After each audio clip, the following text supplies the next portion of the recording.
What's up, ladies and gents, and welcome to week 227 of our League of Legends top 5 plays for an episode that's stacked with elo, so it's definitely one of my favorites as of late. We have an RP giveaway at the end, so stick around if you're interested, but for now it's time to unveil our number 5 play and kick off the episode with level 100 Rattata on Irelia. She's hugging the tower while waiting for the creep wave to come in, but the enemy Vi was waiting behind the tower and plans to dive. Just as they close in, she levels up and joins the tower by getting on Cho'Gath, stunning him as the rupture goes off and Vi goes ham. He flashes out, but she follows with her Q, instantly returning to Vi with Blade Surge to a minion and then to her before flashing away and kiting for the 1v2 double kill.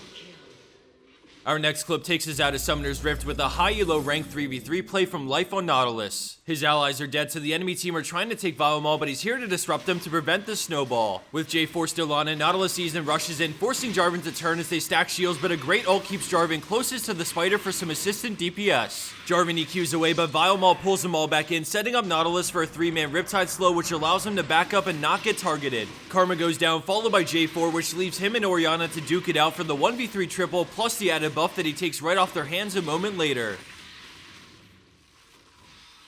Coming in at our number 3 spot, we have no one escaped on Alistar, but this play centers around the superb teamwork between both Alistar and Vayne. Things start out bad as the enemy Fizz gets TF, but Vayne shows up and gets on the fish, completing the buff transfer. They both swap targets to Nautilus, but here comes Graves, so Alistar instantly exhausts the buckshot and Vayne tumbles back to dodge the ult. Alistar lands a devastating 3-man knockup to allow Vayne to finish Rek'Sai, and just as Graves puts down the smoke screen, Vayne gets off her auto on Nautilus for the triple kill. Neither of them have many cooldowns up, so they just sit on Graves, but the moment Riven Flash stuns, Alistar knocks her back, which allows Vayne to get the kill and Summoner heal away. Thanks to red buff, Vayne can kite back, which forces Riven to give up on the chase for now and retreat towards the brush to try and outplay. She tries to turn on Alistar, but a great condemn buys him just barely enough time to keep the bull alive, which gets Vayne the pentakill.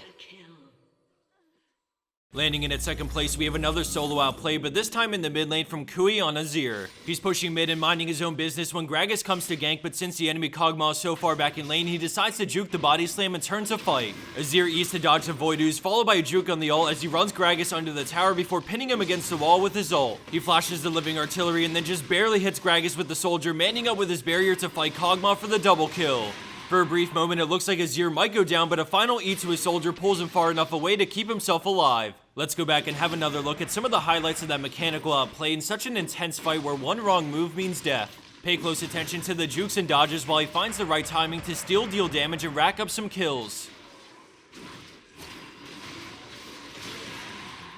And for number 1 pro play for this week, we have Jojo McAfro Jr. on Gnar with a sick comeback play despite being behind 7,000 gold. Tension is high because Ashe's bot lane and the enemy team are pressuring Baron, so Gnar groups up with his team, but a hook starts the fight. Jojo builds up his rage bar while retreating back to peel the Lee Sin, but right as he starts to go mega, he breaks line of sight, and then all of a sudden he emerges with a nasty 5-man ult into the wall, chained with a massive wall up, Ashe arrow, and then WQ combo from Alistar, which is just about curtains for red team. Cog snipes out Irelia way in the back for the pentakill as blue team immediately groups up mid for some objectives. That was one of the coolest, unique, and best chained wombos I've ever seen, so let's take a second look before we move on. Everything from the Gnar CC to the arrow splash damage and the E from Kog'Maw added up to cover the gold disparity and get blue team back in this.